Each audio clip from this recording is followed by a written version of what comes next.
Hypotension with pulmonary edema in severe hypertrophic obstructive cardiomyopathy is treated with A. Dobutamine, B. Nitroglycerin, C. Metoprolol and noradrenaline, D. All of the above. Correct answer C. Metoprolol and noradrenaline. Treatment with inotropes and vasodilators may be life-threatening in those cases of severe HOCM presenting with hypotension and pulmonary edema. Instead, beta blockers and vasoconstrictors like phenylephrine or noradrenaline should be used to improve the hemodynamic status in HOCM. Bariatric surgery is recommended for CABG patients if their BMI is more than A. 20 kg per square meter body surface area, B. 25 kg per square meter body surface area, C. 30 kg per square meter body surface area, D. 35 kg per square meter body surface area. Correct answer D. 35 kilograms per square meter body surface area. As per the American Heart Association Guidelines 2015, bariatric surgery is recommended for coronary artery bypass grafting patients if their BMI is more than 35 kilograms per square meter body surface area, if therapeutic lifestyle modifications have failed to produce adequate weight loss. It has been given a Class 2B recommendation with level of evidence C. Class 1 indication for coronary angiography in hypertrophic cardiomyopathy as per 2014 ESC guidelines. A. Adult survivors of cardiac arrest, B. Sustained ventricular tachyarrhythmia, C. Severe stable angina, D. All of the above. Correct answer D. All of the above. Additional Class 2A recommendations would be in those with intermediate pretest probability of coronary artery disease and in those above 40 years of age prior to septal reduction therapy. Contraindications to beta blocker includes all except A. Bradycardia, B. Hypotension, C. Severe bronchospastic airway disease, D. Compensated heart failure. Correct answer D. Compensated heart failure.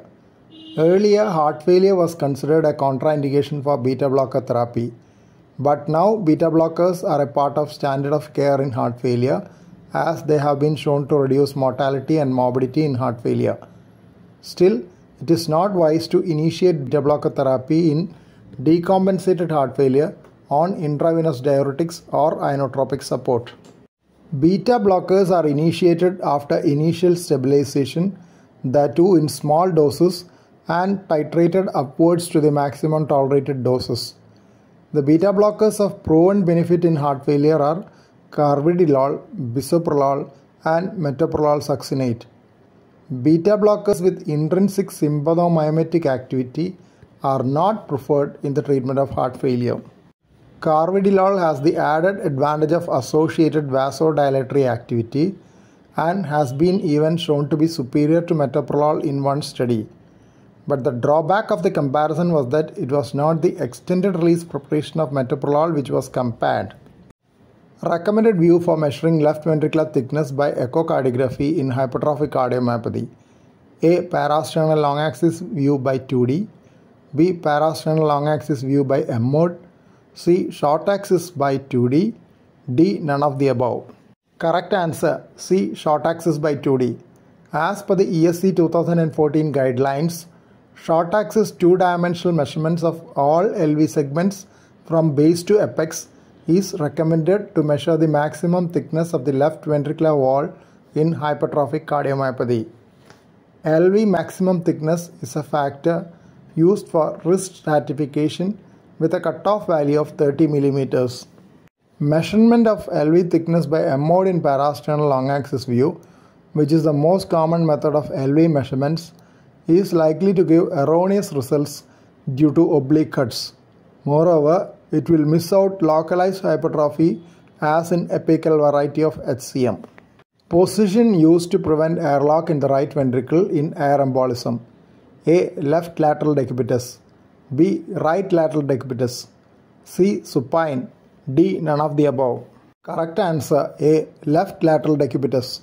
Left lateral decubitus position moves the air away from the right ventricular outflow tract, relieving the airlock. Air embolism is usually venous, though arterial air embolism is also possible. An important example is coronary arterial embolism during coronary angiography or intervention.